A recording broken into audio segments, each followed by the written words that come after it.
Donc je vous propose de faire une présentation en 3 parties. La première partie, qui sera la plus longue, on va rentrer dans le détail de 2 techniques dites de machine learning, data science, etc., qui ne sont pas des techniques classiques de biostatistique, pour voir dans le concret en quoi c'est différent des techniques que nous on a l'habitude d'utiliser. Donc ça c'est la première partie, la plus importante. La deuxième partie, on essaiera de réfléchir à en quoi c'est utile à l'épidémiologie, en quoi ça pourrait être utile à l'épidémiologie. Et la dernière partie, en quoi ça pourrait être utile à la médecine et à la santé publique. Alors, d'abord entrons dans le vif du sujet. Si vous tapez sur Wikipédia K-means, cluster analysis, etc., vous tombez sur des pages qui expliquent les méthodes, et puis dans la fenêtre de droite, vous savez, il y a à quoi est relié cet article, etc., et vous avez toutes les techniques statistiques en lien avec les data science. Donc, vous trouverez en vrac, alors en gros c'est quand même toujours plus ou moins organisé en 2 paquets, vous savez, les méthodes supervisées et les méthodes non supervisées. Dans notre jargon à nous, méthode supervisée, ça veut dire qu'il y a une variable à expliquer. Alors, ce n'est pas forcément à expliquer, parce que déjà, vous voyez, quand on dit variable à expliquer, nous, on veut expliquer les choses. Mais en fait, c'est qu'il y a un Y et des XI. Alors, ce n'est pas forcément Y qui est à expliquer. Y est peut-être à prédire plus qu'à expliquer. Mais enfin, c'est toujours un peu le même principe. Il y a un Y à part et des XI à côté. Et puis, il y a les méthodes non supervisées, qui sont qu'on appelait avant des méthodes de partitionnement automatique, d'analyse en cluster, qu'on n'utilise pas trop en épidémiologie, mais quand même un petit peu, hein, les classifications hiérarchiques, la méthode des duodynamiques et tout ça, on apprend ça dans les masters et tout. Hein. Donc vous avez des méthodes supervisées et non supervisées, et puis quand vous regardez par exemple dans les méthodes supervisées, eh bien, vous allez retrouver la régression linéaire, la régression logistique, donc que nous on connaît parfaitement, et puis vous allez trouver des méthodes SVM, alors dont on n'a jamais entendu parler, on ne sait même pas à quoi correspond le sigle. Alors on se sent un peu perdu, on est largué, quoi. Si ça se trouve, il y a plein de méthodes que des gens utilisent et que nous on ne connaît pas, donc on a l'impression qu'on manque de culture et que c'est la catastrophe, etc. Donc du coup, partant de cette dichotomie entre les méthodes supervisées et non supervisées, je vais vous montrer donc d'abord une méthode non supervisée, moderne, enfin en tout cas que moi je ne connaissais pas beaucoup. Et d'ailleurs, bon, en fait si on veut l'utiliser, c'est quand même pas si simple en termes de logiciel, on va voir ça tout à l'heure. Donc ça veut dire que c'est quand même, tout n'est pas encore complètement stabilisé. Donc je suis parti de... Alors, premier point, hein, c'est que la plupart de ces méthodes, mais pas toutes, la plupart de ces méthodes reposent sur des vieilles méthodes dont on met en évidence les limites. Alors, par exemple, la méthode SVC, dont je vais vous parler là, Support Vector Clustering, est une méthode qui s'inspire des limites des classifications non supervisées habituelles, dont la méthode K-means est un exemple classique et simple. Alors je vous le rappelle, hein, K-means c'est trouver des paquets de données homogènes. Donc vous savez, on tire au sort deux sujets, si ce sont 2 sujets, et puis on prend tous les sujets qui sont plus proches du premier sujet tiré au sort, tous les sujets qui sont plus proches du deuxième sujet tiré au sort, hein, ça fait la médiane en fait du segment 1-2. Donc on a un premier partitionnement, on prend le barycentre du premier partitionnement, le barycentre du second partitionnement, ça fait 2 nouveaux sujets virtuels, et puis on reprend de nouveau les sujets les plus proches de ce nouveau barycentre, etc. Ça fait, on partitionne avec la médiane du nouveau segment 1-2. On reprend le barycentre du cluster qu'on a là à gauche et du cluster qu'on a là à droite, on repartitionne, et puis vous voyez, au bout d'un certain temps, ça converge vers les clusters que l'on voulait. Alors on peut montrer, et c'est assez simple, hein, que cette technique minimise la somme des variances intracluster.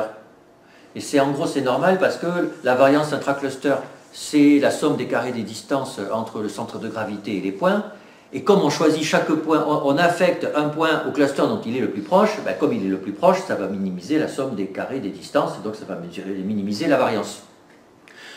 Donc quelque part, alors bien sûr, on minimise, mais comme toujours, hein, c'est pareil, mais c'est pareil pour la vraisemblance, hein, on tombe sur un minimum local, pas forcément sur un minimum global. C'est pareil avec nos histoires de vraisemblance, on n'est jamais sûr d'avoir le maximum global de vraisemblance, même si entre nous, personne n'a jamais vraiment eu de vrai jeu, enfin n'a eu de vrai jeu de données où ça posait problème. Et avec la méthode des nuées dynamiques, c'est un peu pareil. Et puis on s'en rassure en tirant au sort. Vous voyez, on va refaire tourner la manip plein de fois en tirant au sort des sujets différents au début. Et puis on vérifie qu'on tombe toujours sur le même partitionnement. Et ça marche assez bien. Alors, quel est le souci? Le souci, c'est que c'est bien connu que la méthode Kamins force à avoir des clusters patatoïdes, ellipsoïdes.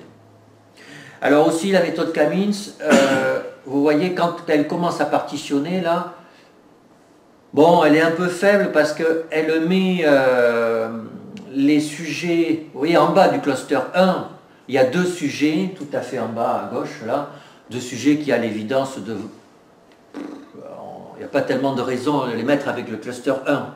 Ce sont des outliers, on aurait envie de les éliminer.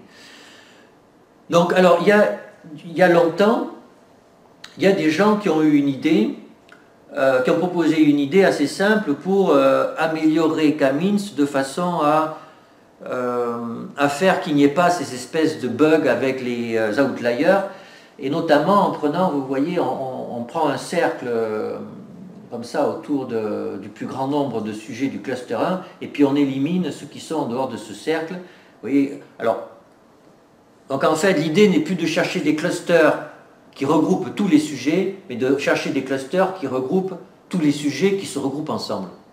On accepte le fait qu'il y ait des sujets qui ne seront pas avec les clusters, et d'ailleurs, on voit déjà que ça a un peu du sens en épidémiologie. On sait qu'il y a des typologies de sujets, de patients, et que ces typologies sont globalement homogènes, mais il y a toujours des patients qui échappent aux typologies. Alors, ce que je vous dis là, c'est très approximatif hein, sur toutes ces histoires, c'est juste pour donner une idée. Alors, et d'ailleurs, c'est de là que vient l'histoire de support vector clustering, c'est que le sujet qui est au bout de la flèche rouge, vous voyez, il est sur le cercle, on dit qu'il sert de support au cluster, il sert de support au cercle, et c'est ça, support vector clustering. Bon, mais enfin, le problème sera toujours le même, avec une approche comme ça, on aura des clusters qui seront ronds. Alors, vous voyez, imaginez que là, vous ayez un cluster de sujets. Alors là, bien sûr, il n'est pas du tout rond. Alors, il n'est pas du tout rond, et là, d'ailleurs, bon, si on fait tourner un algorithme de Kamins, il va dire n'importe quoi. Il n'est pas du tout fait pour ça. Mais même, regardez avec vos yeux. Combien y a-t-il de clusters là-dedans? Alors bon, vous me direz, le dessin n'est pas terrible parce qu'il y a trop de noir, hein, on ne voit pas, c'est pas fait. Alors on peut changer de technique. Ah, c'est un petit peu mieux. C'est un petit peu mieux. Alors, vous savez, il y a même des fonctions de densité continue. Ça, je pense que c'est le summum de la représentation graphique de la densité bidimensionnelle qui devrait, avec les yeux, permettre de voir s'il y a 1, 2, 3 clusters et quels sont ces clusters. Bon, c'est pas facile. Hein. On peut peut-être voir 2 clusters, mais c'est pas évident. Ben, figurez-vous que là, on a un graphique en XY. Hein. Les X sont sur l'horizontale, les Y sont sur la verticale.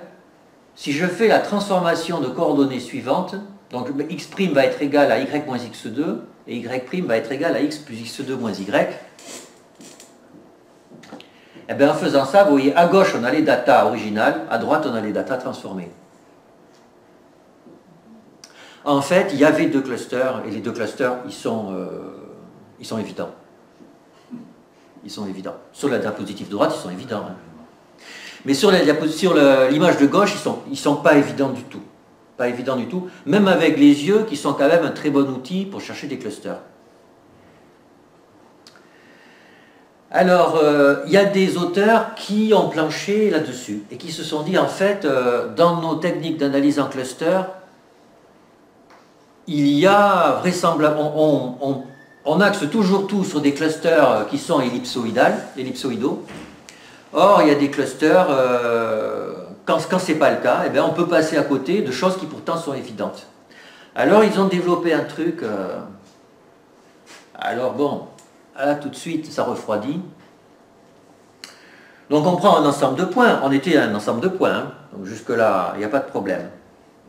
Mais alors là, vous voyez, on prend une transformation phi non linéaire de l'ensemble de points vers un espace de Hilbert, c'est-à-dire un espace vectoriel de dimension non finie, mais dans lequel il y a quand même un produit scalaire et une norme. C'est-à-dire on peut faire de la géométrie, mais c'est un espace de dimension non finie.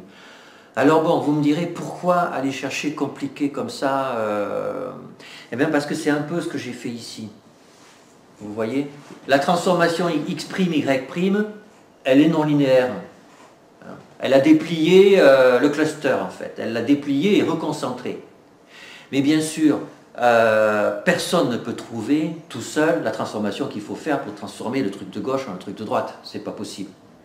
C'est juste parce que je suis parti du truc de droite et je l'ai transformé à gauche pour pouvoir faire le chemin inverse. Sinon, c'est pas possible. Donc en fait, l'idée, c'est, comme on ne sait pas quelle transformation il faut faire, eh bien on va prendre le maximum de complexité de transformation que l'on pourrait imaginer.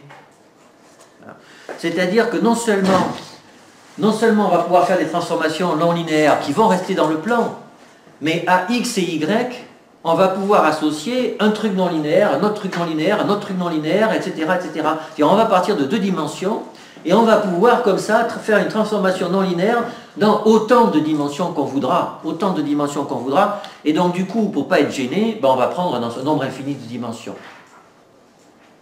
Mais alors du coup, comme le nombre de dimensions est infini, eh bien l'explicitation de la règle de minimisation, qui tout à l'heure, elle apparaissait plus compliquée. Hein. Je minimisais la somme des carrés des variances intra-cluster. Comme j'ai un nombre infini de dimensions, en fait, tout peut se ramener à un cluster. Vous voyez, parce que si j'ai plusieurs clusters, je peux les déplier les uns à côté des autres en fonction des dimensions sur lesquelles je travaille. Et donc je ramène tout à une dimension et j'ai plus qu'à minimiser la somme des carrés des distances entre les points dans l'espace infini et un centre, donc à les mettre dans une sphère dont le rayon est le plus petit possible. Mais vous voyez, l'état d'esprit est exactement le même. Hein. Tout à l'heure, j'enfermais des points en minimisant une norme au carré, et donc en les enfermant dans des cercles de rayons le plus petit possible, sauf qu'il y avait plusieurs cercles, et c'était des vrais cercles de notre géométrie à nous. Là, on passe dans un espace de dimension non finie, qui a sa norme, mais qui peut être une norme qui n'a rien à voir avec nos normes circulaires, une norme complètement étrange et exotique, et on met tout ça dans une sphère, mais c'est une sphère, naturellement c'est une sphère abstraite, c'est pas une sphère circulaire comme la Terre. Donc vous voyez, minimiser ce qu'il y a au-dessus, la norme de phi x au carré de phi xi moins a, ben c'est un peu pareil que de minimiser la somme des variances intra-cluster. Alors, vous voyez, c'est plus petit que R2, bon, ça c'est le rayon, et puis il y a un xi, ben le xi, en fait, c'est une espèce de résidu de pénalisation, c'est-à-dire, c'est un peu les points rouges qu'il y avait ici tout à l'heure. C'est-à-dire qu'on tolère à ce que, dans la minimisation, s'il y a certains points qui sont au-dessus du rayon, eh bien on va les virer, ces points on ne va pas les considérer comme un problème. Donc le support vector clustering, c'est un mélange en fait de virer les points qui nous semblent embêtants dans notre partitionnement, ça c'est le support vector à proprement parler, et puis de déploiement de nos points dans un espace de dimension non finie afin de pouvoir occulter des clusters qui ne sont pas sphériques. Voilà, bien sûr le problème maintenant, ça va être de trouver les clusters. C'est-à-dire, là, on ne peut pas résoudre un problème comme ça. C'est un problème qui est dans un espace de dimension non finie. C'est tout simplement intractable, comme on dit en anglais. On ne peut pas trouver les phi. On ne peut pas trouver la transformation dans l'espace de Hilbert. Alors, on simplifie. On ne va pas considérer tous les phi possibles. On va considérer les phi tels que quand on prend le produit scalaire de phi de xi et phi de xj, alors ça correspond encore une fois à une espèce de loi normale. Alors pourquoi ça? Alors vous me direz, pourquoi on ne définit pas xi? Pourquoi on définit le produit scalaire phi de xi, phi de xj? Parce qu'en fait, quand on fait de l'analyse en cluster, ce qui compte, c'est les distances entre les points. Et donc, les distances entre les points, ça a à voir avec les produits scalaires qui entre les points. Vous savez, hein, la norme au carré, c'est la norme de xi moins yi au carré, c'est la somme des normes moins 2 fois le produit scalaire. Le produit scalaire, ça a à voir avec les normes. Et donc, en fait, l'astuce, c'est que phi de xi, il va dans un espace de dimension non finie. Mais les produits scalaires des phi de xi avec les phi de xj, il n'y en a qu'un nombre fini. Donc on passe d'un espace de dimension infinie à un espace de dimension finie. On simplifie drastiquement le problème. Donc on ne va pas s'intéresser aux phi de xi, on va s'intéresser aux produits scalaires de phi de xi et de phi de j, parce que comme ça, on réduit le nombre de dimensions. Ça s'appelle le kernel trick. Kernel trick, c'est on ne se tracasse pas avec... On plonge dans un espace de dimension non finie, on s'en donne la possibilité, mais cette possibilité ne nous est pas imposée calculatoirement. Calculatoirement, on réduit à un espace dont le nombre de dimensions est lié au nombre de dimensions qu'il y a entre les points. Bon. Alors, et là-dedans, vous avez une famille de fonctions phi, quand même. Les phi, il n'y en a pas une. Vous voyez, les phi, ça dépend de S. Plus S est grand, plus en fait la distance entre les points va être importante quand les points sont tout proches. Vous voyez, comme c'est en e puissance au moins x2, dès que les points commencent à être un peu éloignés, brutalement la distance tombe voisine de 0. Et S, il gère ce seuil d'effondrement à partir duquel la distance entre les points devient nulle. Bon. Et puis, il y a xi i qui nous dit jusqu'à quel point j'accepte que les... dans quelle mesure les points, j'accepte que les points s'éloignent des clusters. Alors il y a des logiciels qui permettent de trouver les produits scalaires phi de xi, phi de xj, c'est-à-dire de trouver S et C, qui font que l'analyse en cluster que je produis est la plus élégante possible. Parce que, comme dans l'analyse en cluster en général, on n'a pas vraiment d'indice qui permet de dire si il faut 1, 2, 3, 4, 5, 6 clusters, hein, et puis de quelle va être la forme des clusters. D'habitude, quand on fait de l'analyse en cluster, la question qui se pose essentiellement, c'est le nombre de clusters. Là, non seulement ça va être le nombre de clusters, mais aussi la forme des clusters. Alors voilà un exemple concret. Hein. Donc vous voyez les clusters, alors en haut à gauche, hein, vous avez des points, bon vous avez 4 clusters. Vous avez 4 clusters, mais là le Kamins, il n'arrivera jamais à trouver les 4 clusters. Il va en trouver un, ou alors il va en trouver un au milieu. Vous voyez, ils n'ont pas les formes d'ellipsoïdales. Et donc, on passe de en haut à gauche, en haut à droite, en bas à gauche, en bas à droite. Plus on descend, plus on fait bouger le paramètre S. Et en faisant bouger le paramètre S, en le faisant diminuer, eh bien, on a des clusters qui deviennent de plus en plus proches. On a de plus en plus de clusters et ils deviennent de plus en plus proches de la vraie forme des points que l'on avait à l'origine.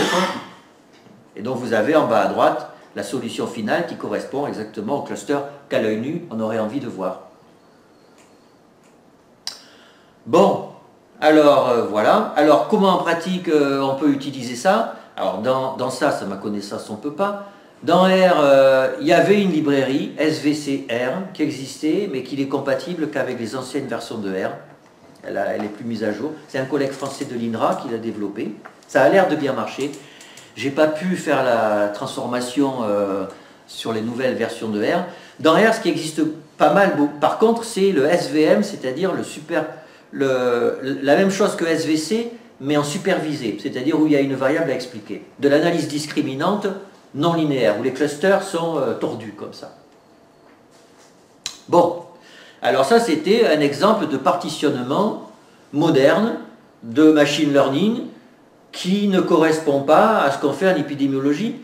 Mais bon, la question qu'il va y avoir, c'est qu'est-ce qu'en épidémiologie on a des clusters de cette forme? On va revenir dessus. Hein.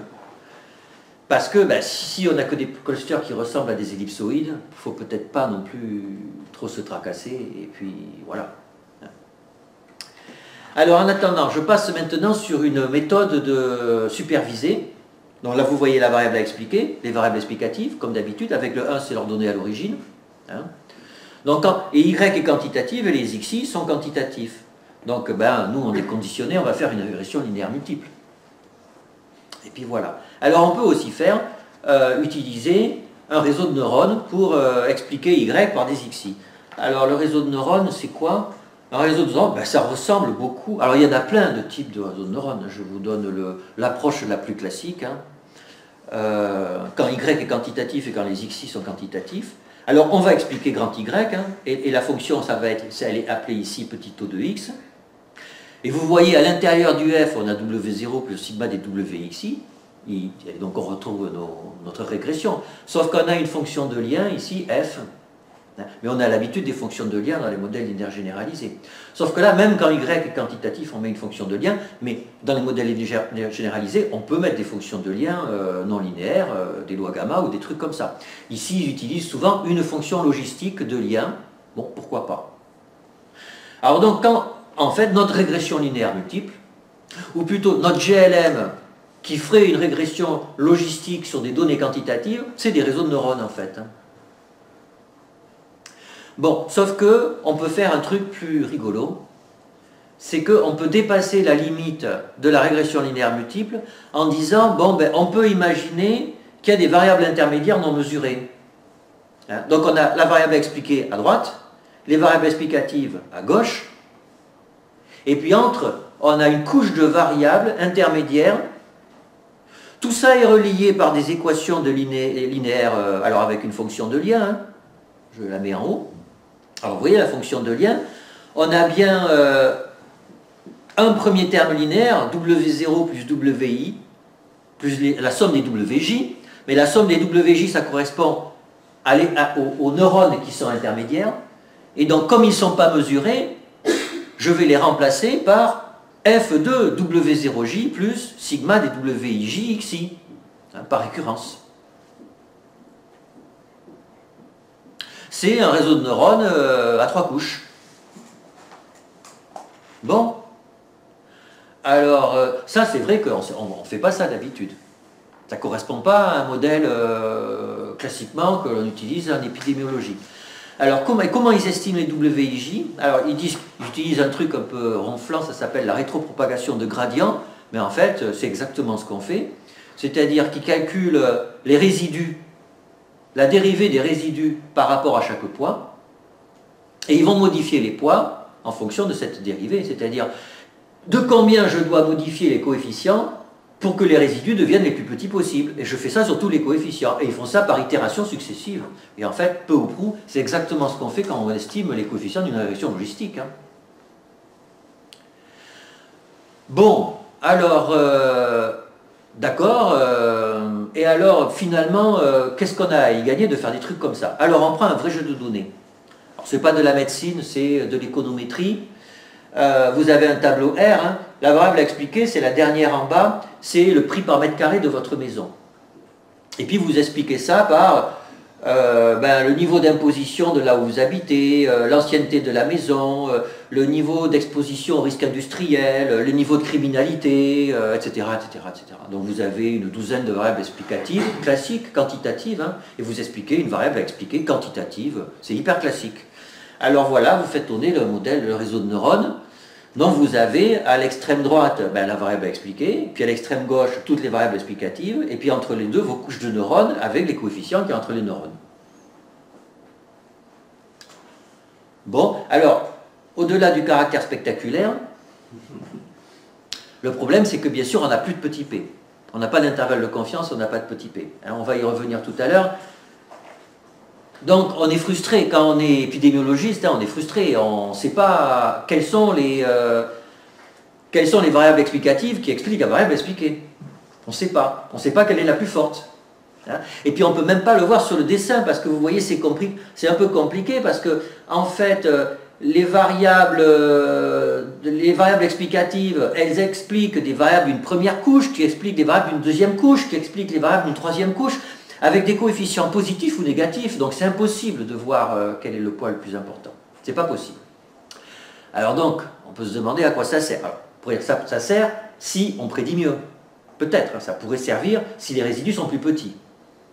Donc on peut comparer les résidus de la régression linéaire classique de grand-papa avec les résidus de ce réseau de neurones. Les voilà, les résidus.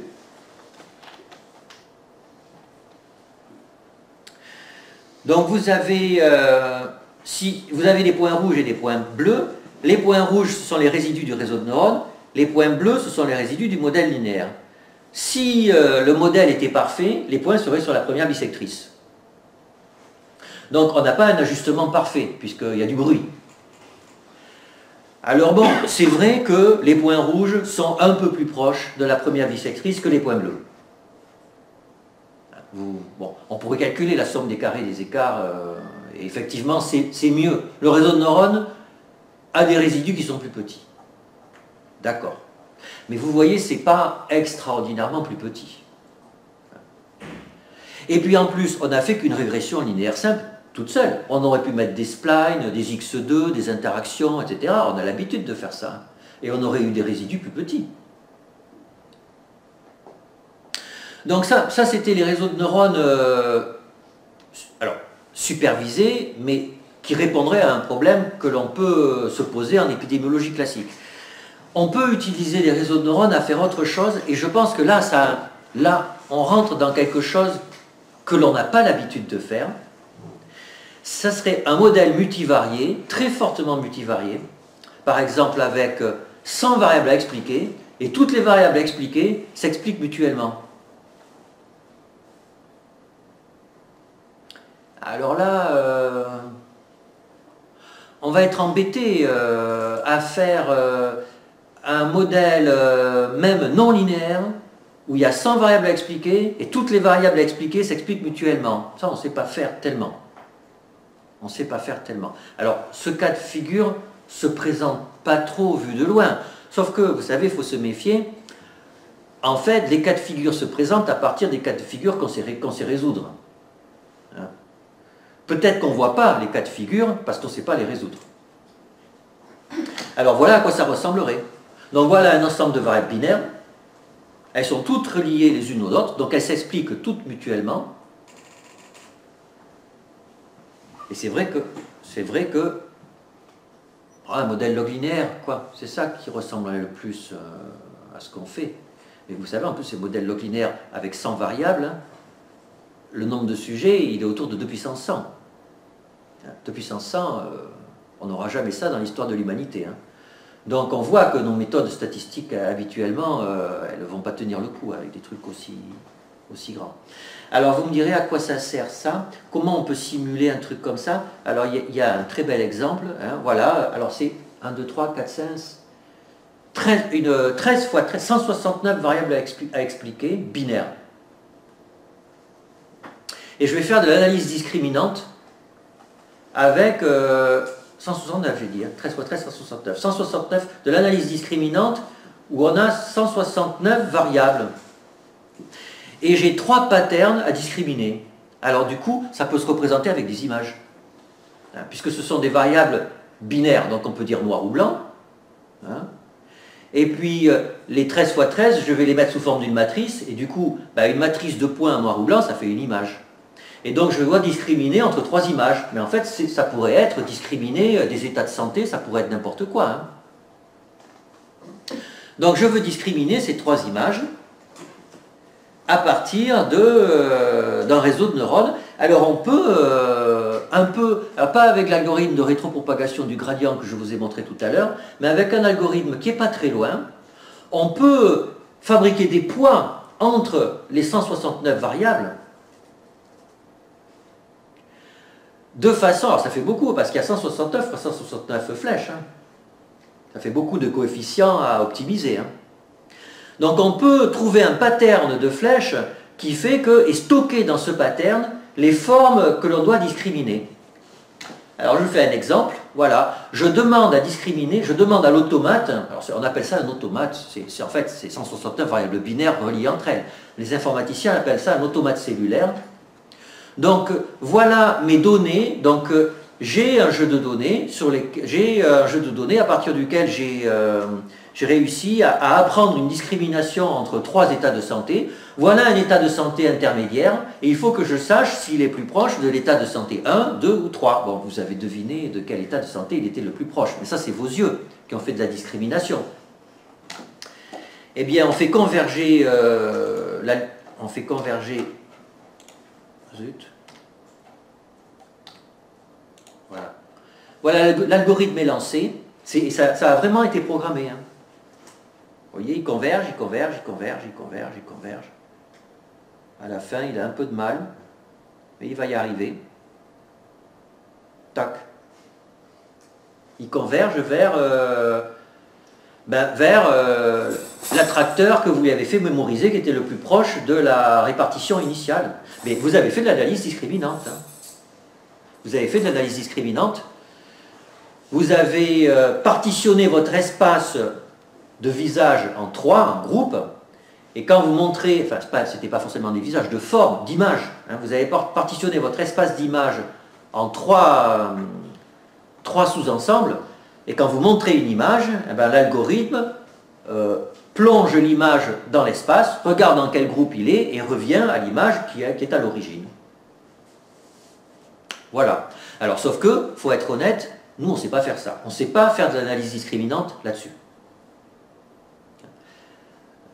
Aussi fortement non linéaire. Alors ce qui est rigolo, c'est que ça ne marche pas à tous les coups. Vous voyez, si vous mettez ça, donc en fait, ce n'est pas exactement ce que je vous disais, on ne partitionne pas tout l'espace, il y a des bouts de l'espace qui correspondent à aucune des images mémorisées. Donc quand vous mettez ça à l'algorithme, ça converge vers ça. Et c'est vrai que c'est joli. C'est joli, et si vous... Alors après, il y a eu plein d'interprétations, parce que comme ce sont des neurones, du coup on pense que c'est un cerveau, hein, vous voyez, que c'est comme la reconnaissance des formes par le cerveau, et du coup il y a des gens qui disent c'est ce que fait un artiste.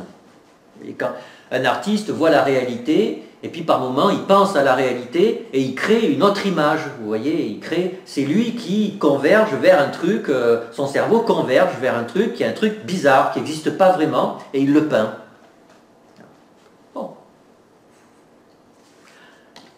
Alors, voilà, des exemples de machine learning, de techniques de data science que la plupart d'entre vous n'aviez pas vu et n'avaient pas utilisé avec leur data dans leur vie de tous les jours. Alors maintenant, la question qui se pose, c'est donc est-ce que c'est utile à l'épidémiologie? Est-ce que c'est utile à la médecine? Alors, est-ce que c'est utile à l'épidémiologie ou à la recherche clinique, hein? Alors, en tout cas, c'est utilisé. Ça y est, enfin, si vous regardez le Lancet, le New England, le JAMA ou le BMJ, c'est quand même pas tous les jours qu'on voit un papier qui utilise des méthodes comme ça. Donc, c'est encore confidentiel. Mais il y a des domaines dans lesquels c'est utilisé, en particulier en imagerie médicale. Alors, par exemple, hein, vous avez eu, donc en psychiatrie, du SVM qui a été utilisé. Alors, on met de l'imagerie cérébrale fonctionnelle de patients schizophrènes, de l'imagerie cérébrale fonctionnelle de sujets sains, appariés sur l'âge et le sexe, et puis on fait de l'analyse discriminante avec grand nombre de variables non linéaires. Donc on fait du SVM. Et alors avec des clusters à forme non ellipsoïdale, comme ce qu'on a vu avec le SVC. Et donc on a des papiers qui sont sortis dans des bonnes revues, hein, dans le JAMA Psychiatrie, qui est une bonne revue, où on arrive à discriminer, comme ça, avoir une valeur prédictive positive et négative autour de 80%. Bon. Bon, alors ça a fait grand bruit parce que c'était la première fois que sur des examens paracliniques, on est censé discriminer une pathologie complètement psychiatrique d'un sujet sain. Hein, jusqu'à présent, vous savez, enfin, vous pouvez faire une imagerie cérébrale fonctionnelle d'un patient schizophrène, ça ne marche pas. Ça marche avec des groupes de patients, on peut discriminer des groupes, mais on ne peut pas avoir de valeur prédictive sur un sujet. Là, dans ces papiers, il y a des auteurs, et c'est pas mal fait, c'est-à-dire il y a un échantillonnage, il y a un échantillon d'apprentissage, et la sensibilité est calculée sur un échantillon de validation. Donc c'est pas... quand même, sinon ça ne serait pas passé dans des revues de grande qualité. Alors le problème, c'est que pour l'instant, moi j'ai pas vu de discriminateur comme ça, qui était valide, qui était étudié par une autre équipe dans un autre échantillon. Bon, mais, donc peut-être, alors l'autre point aussi, c'est que 80% de valeurs prédictives positives ou négatives, en fait, cliniquement, on fait beaucoup mieux. Hein.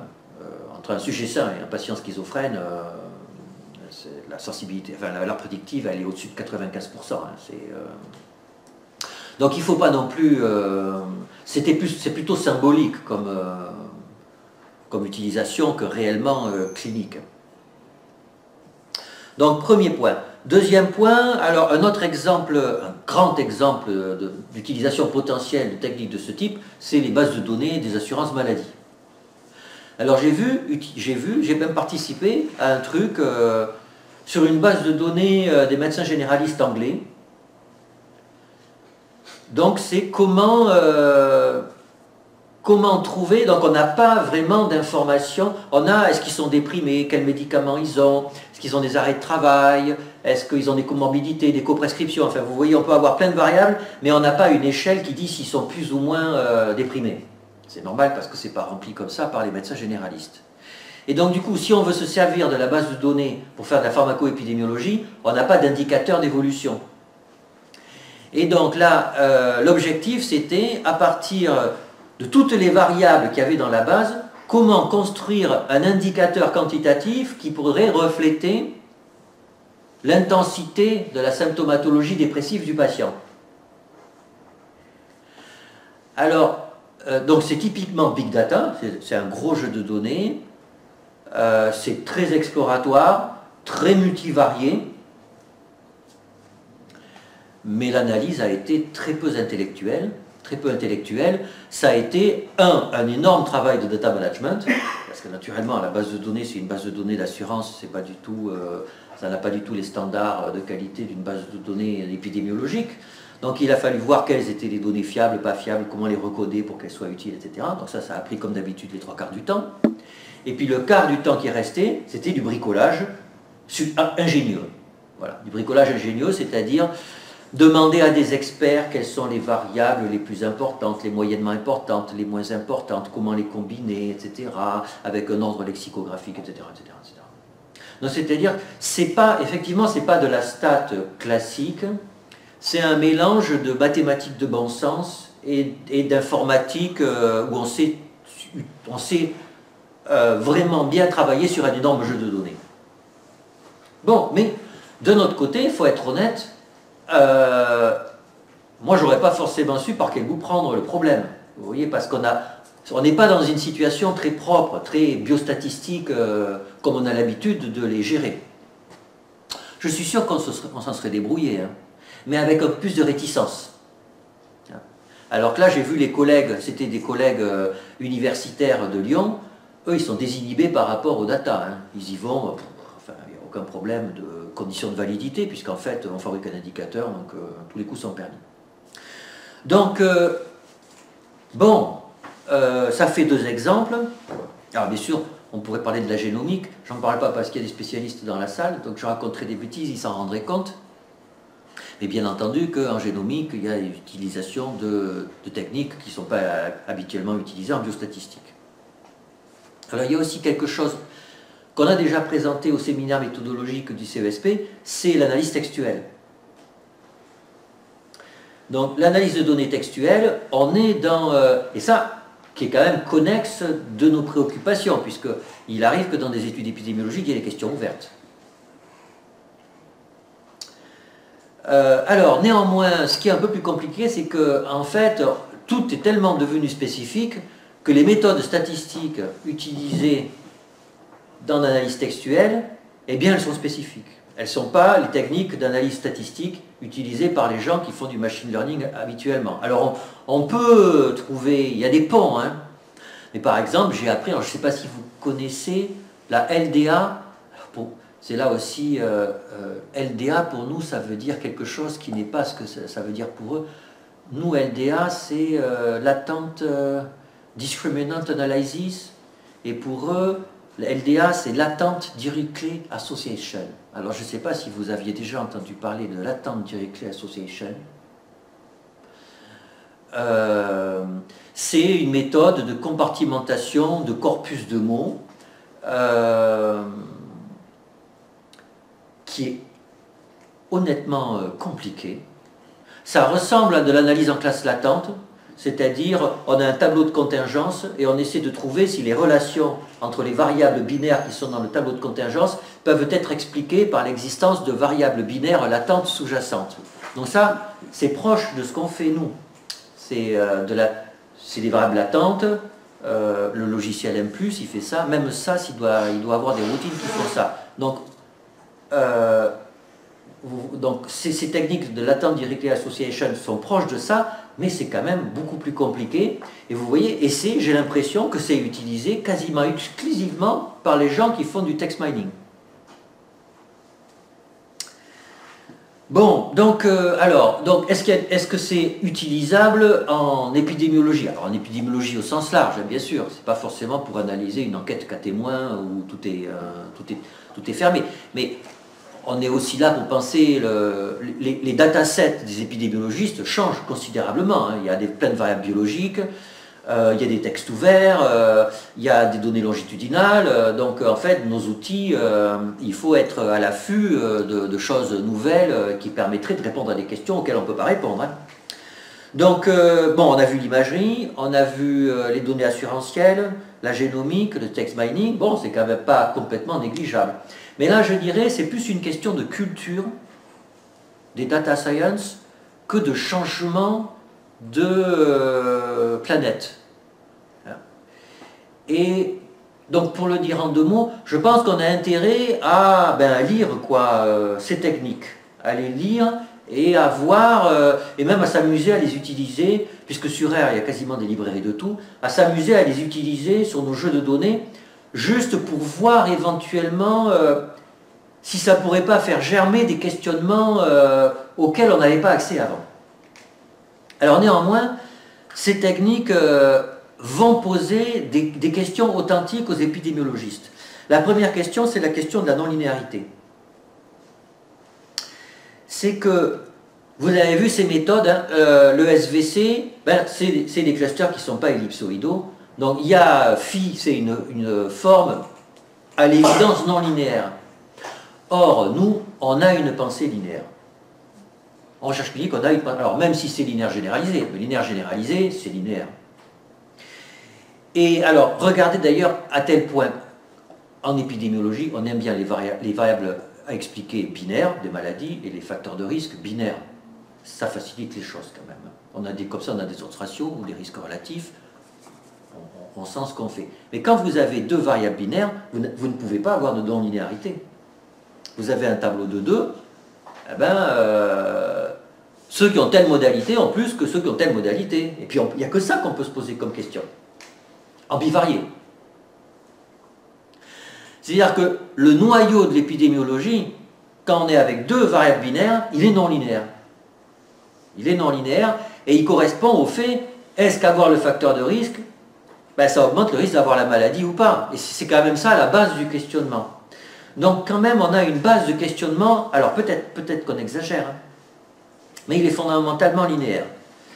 Alors, de notre côté, on a des efforts à faire aussi, et quand même on le fait, c'est que quand la variable d'exposition est quantitative, c'est vrai que normalement, systématiquement, ça serait bien que dans l'analyse bivariée, on utilise des splines pour voir si la relation entre la variable explicative et la variable à expliquer, elle est linéaire ou pas. Vous voyez ce que je veux dire, hein? Est-ce que l'âge, la consommation de tabac, le cholestérol, la tension, est-ce que c'est lié linéairement à la coronaropathie, tout ce que vous voulez, ou pas, hein? Et là, je trouve qu'on ne le fait pas assez, alors que les outils, ils existent. Hein. Les outils, ils existent, ça prend 3 secondes à faire ça. Hein. Et franchement, alors même en tant que pensée épidémiologique, bivariée, se poser la question de la non-linéarité est une vraie, et je trouve, est une vraie question. Quelque chose de... on gagne en intelligence de son jeu de données. Alors, premier point. Alors, bien sûr, il y a, dès qu'on est en multivarié, on a la question des interactions. C'est là qu'on a notre non-linéarité, nous. Hein. Et vous avez quand même remarqué que les interactions, on fait quand même souvent un peu tout pour ne pas les voir.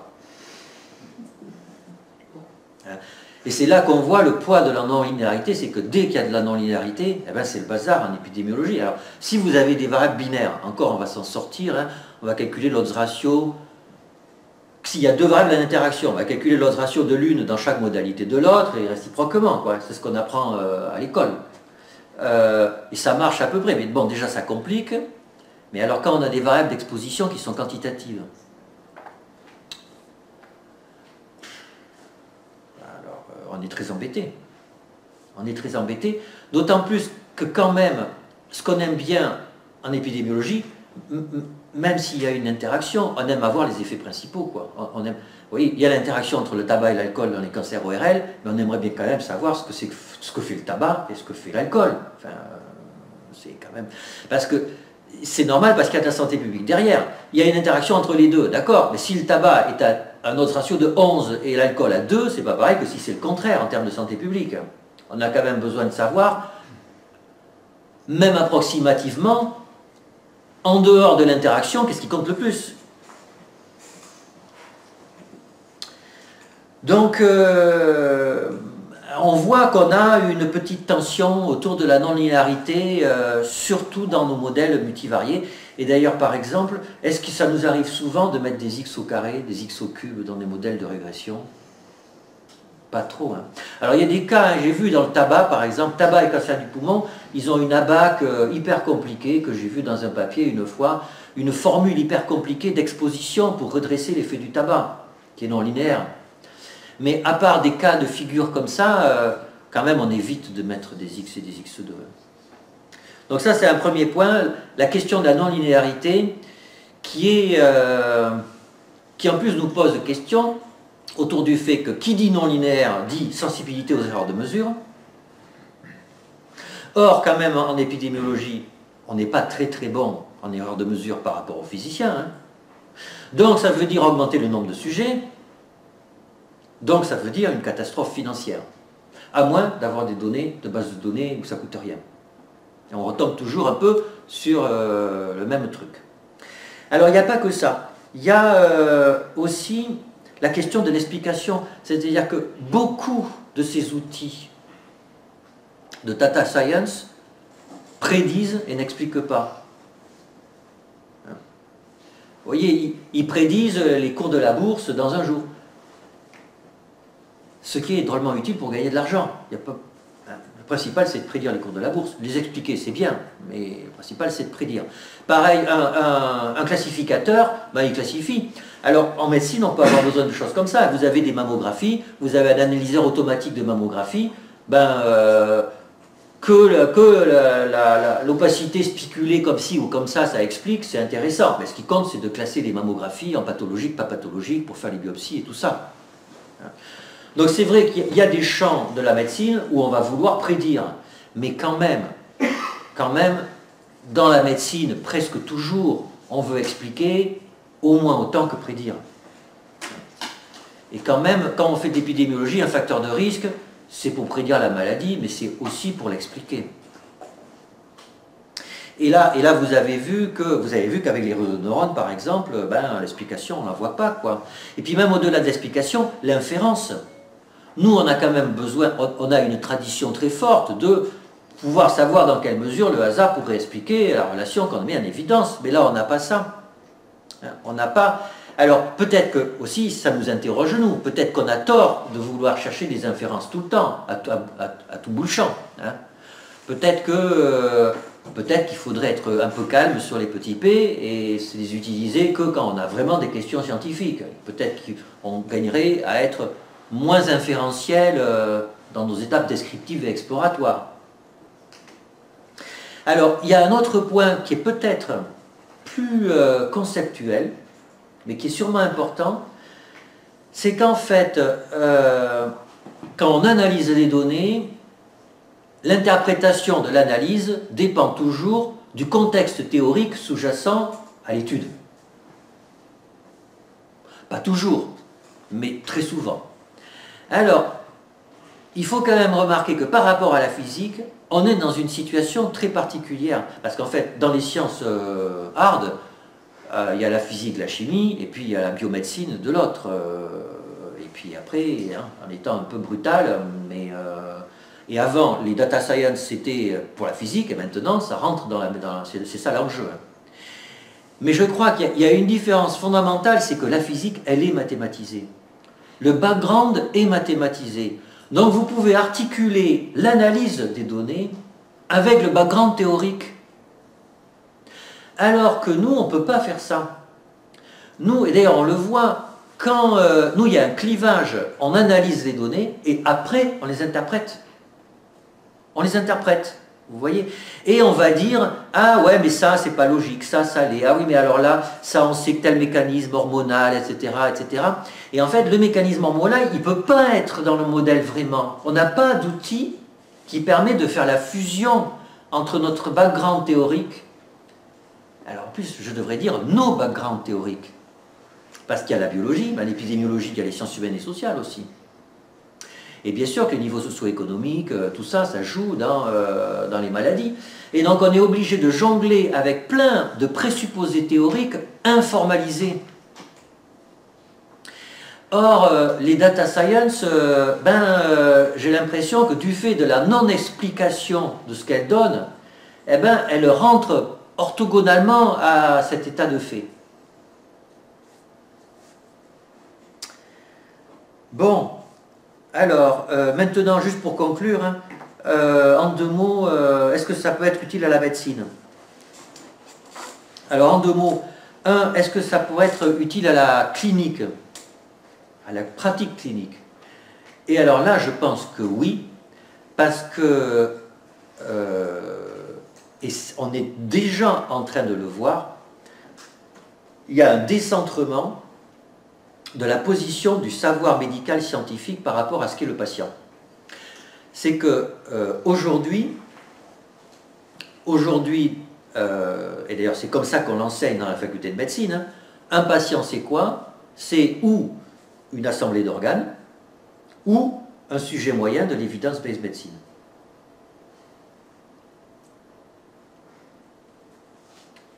Et d'ailleurs, ça a été très bien étudié dans un bouquin d'histoire de Henry Marks, The Progress of Experiments, qui est un historique de la recherche biomédicale au XXe siècle aux États-Unis. Et il montre très bien comment, au début, c'était que biologique, et puis à partir de la Seconde Guerre mondiale, il y a une montée en puissance de l'EBM, et avec une tension. Et d'ailleurs, à l'INSERM, on voit vraiment qu'il y a une tension entre la pensée biologique et la pensée statistique de santé publique. Hein. C'est quelque chose qu'on vit tous les jours. Ce sont deux champs très forts qui sont pas tellement miscibles l'un dans l'autre, hein, pour des raisons sur lesquelles on pourra revenir. Mais en tout cas, c'est comme ça qu'ils structurent la pensée médicale, c'est comme ça qu'on fait nos cours aux étudiants en faculté de médecine, et c'est ça que la société nous reproche souvent, c'est que, où on va voir un cardiologue, il va voir que le cœur, ou on va voir un médecin qui vous voit comme un sujet moyen et qui vous dit « Ah ben voilà, vous avez tel truc, vous avez le pronostic à 10 ans et de temps, etc. Je ne suis plus un sujet. » Or, l'usage de ces techniques sont susceptibles de revenir à ce qu'est un sujet. Parce qu'en fait, on n'est plus embringué dans des histoires d'inférence qui impliquent de recourir à un sujet moyen. Parce que nos statistiques à nous, nos statistiques inférentielles, par construction, elles poussent à avoir des sujets moyens. Puisque quand on dit qu'un traitement A est meilleur qu'un traitement B, c'est vrai pour un sujet moyen. On ne sait pas si c'est vrai pour le sujet qu'on a en face de nous. Si vous avez des outils qui sont des outils non inférentiels, qui sont des outils très largement non linéaires, où vous essayez conditionnellement aux caractéristiques que sont de votre sujet que vous avez en face de vous, quel est son pronostic, quelle est une estimation de son pronostic à lui et de sa réponse à ce traitement-là, vous voyez, vous changez complètement de pensée médicale. Vous n'allez plus donner quel est le traitement le meilleur qu'il faut donner dans la polyarthrite rhumatoïde en phase initiale. Vous donnerez le traitement à un individu de 50 ans qui a telle comorbidité, qui a telle altération de l'état général, qui a tel traitement qui sont prescrits, qui me donne une impression de quelqu'un qui va être fiable sur le suivi de son traitement, etc., etc., etc., etc. Conditionnellement à tout ça, les outils qu'il va y avoir vont me dire quelle est la stratégie thérapeutique, c'est-à-dire l'ensemble d'interactions, de prise en charge qui est susceptible d'optimiser ce qu'il va devenir. Et on voit d'ailleurs que c'est l'intuition de la médecine personnalisée, qui pour l'instant ne l'est pas, parce que pour l'instant on n'a pas d'outils comme ça. On n'a pas d'outils comme ça, mais on peut vraiment imaginer, en ayant des bases de données conséquentes, analysées avec des outils de fouille de données très exploratoires, avoir une approche un peu bayésienne, singularisée de la prise en charge des patients. Et donc d'avoir curieusement, avec une surmathématisation des données médicales, d'avoir un retour au sujet. Alors après, pour la santé publique, alors ça c'est une vraie question. Parce que là, du coup, la santé publique, elle a l'habitude de parler en termes de sujets moyens. Quand on fait des stratégies de santé publique, on décide à un échelon populationnel, et on va décider ce qui, en moyenne, va être le plus performant pour la société, et on décide en termes statistiques. Et là, il y a vraiment je pense, un pan entier de recherche à développer autour de ce que doit être la santé publique personnalisée. C'est pas un oxymore, c'est vraiment apprendre à ne plus avoir de discours de santé publique homogène et populationnel. Apprendre à dire, eh bien, vous avez intérêt à faire ça quand vous êtes comme ça. Alors ça apprend, alors, on a un peu ça avec des scores pronostiques informatisés, et le patient va sur Internet et va voir, lui, ce qu'il devrait faire en fonction des facteurs de risque. Il y a déjà des choses un peu comme ça. Mais ce n'est pas encore la pensée de santé publique dans les pays occidentaux. Et on n'aura sûrement pas le choix. Ben, écoutez, on va s'arrêter là.